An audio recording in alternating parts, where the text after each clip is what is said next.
డబ్బు ఎంతటి దారుణానికైనా ఒడిగట్టేలా చేస్తుంది. అదేవిధంగా ఎంత చెత్త పనినైనా చేసేలా చేస్తుంది. ఇక ఈజీ మనీ వేటలో పడిన వాళ్ళు దేనికైనా తెగిస్తారు.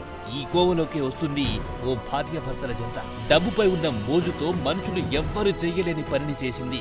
సభ్య సమాజం తలదించుకునేలా వ్యవహరించి భార్యాభర్తల పవిత్ర బంధానికి మచ్చను తీసుకొచ్చింది. ఆ జంట చేసిన చండాలమైన పని బయటపడడంతో పోలీసులు కటకటాల వెనక్కి నెట్టారు. ఇంతకీ వాళ్ళు చేసిన పనేంటో వింటే మీరు కూడా ఛీ అనకుండా ఉండలేరు. Let's watch.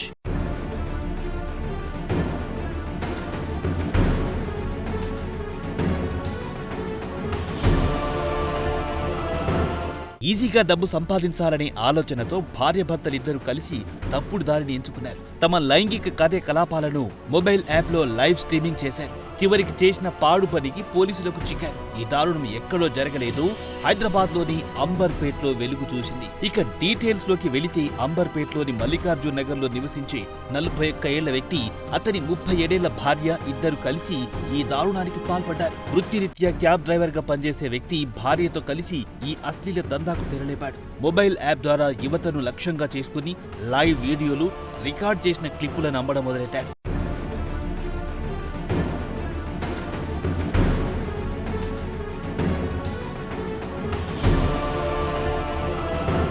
ఇక లైవ్ వీడియో చూడాలంటే 2000, రికార్డ్ చేసిన క్లిప్ కావాలంటే 500 చొప్పున వీరు వసూలు చేసినట్టు పోలీసుల విచారణలో తేలింది. దీనికోసం భర్త అత్యాధునిక HD కెమెరాలు ఉపయోగించినట్టు పోలీసులు చెప్పారు. అయితే తమ ఐడెంటిటీ బయటపడకుండా ఉండేందుకు వీళ్లు లైవ్ స్ట్రీమింగ్ సమయంలో ముఖాలకు మాస్కులు ధరించేవారని పోలీసులు వెల్లడించారు.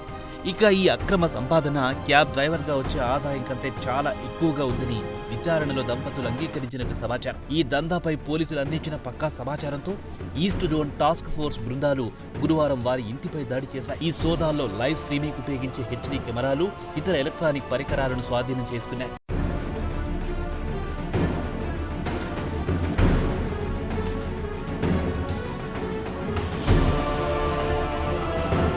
ఈ భార్య భర్తపై ఇన్ఫర్మేషన్ టెక్నాలజీ చట్టంలోని నిబంధనల కింద కేసు నమోదు చేశారు పోలీసులు.